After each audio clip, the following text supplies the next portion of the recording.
সুদের টাকার জন্য গাছে বেঁধে নির্যাতন। ভিডিওতে যে ধরনের কথাবার্তা শোনা যাচ্ছে তা থেকে মূল ঘটনা বোঝার উপায় নেই। মনে হচ্ছে যে লোকটিকে বেঁধে রাখা হয়েছে তিনি হয়তো গরু চোর, অথচ ঘটনা পুরো উল্টো। নেপথ্যের ঘটনা মূলত সুদের টাকা নিয়ে। সুদের টাকা আদায়ের জন্য লোকটিকে এভাবে গাছের সঙ্গে বেঁধে রাখা হয়েছে। ঘটনাটি শেরপুরের শ্রীবর্দী উপজেলার খড়িয়া কাজিরচর ইউনিয়নের ভাটি লঙ্গরপাড়া এলাকায়।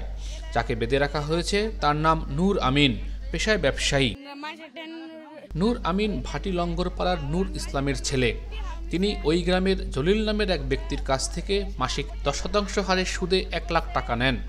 সুদের টাকা দিতে বিলম্ব হওয়ায় অনেক সমস্যা হয়েছে তাদের মধ্যে। নূর আমিনের মোটরসাইকেলও আটকে রেখেছেন জলিল। মোটরসাইকেলের দাবি নূর আমিন ছেড়ে দিয়েছেন বলে দাবি করেছেন। তিনি বলেছেন তার মনে হয়েছিল যেহেতু মোটরসাইকেল নিয়ে গেছে তাহলে আর সুদের টাকা দিতে হবে না, তবে তা হয়নি। আবার সুদের টাকা চাচ্ছেন জলিল।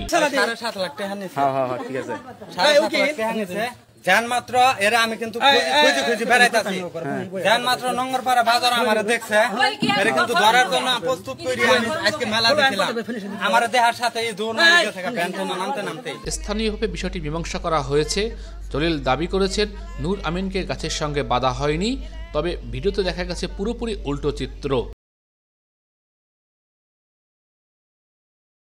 ওয়ালটন আবারও মিলিনিয়ার অফারে ওয়ালটন ফ্রিজ কিনে আপনিও হয়ে যেতে পারেন মিলিয়নিয়ার।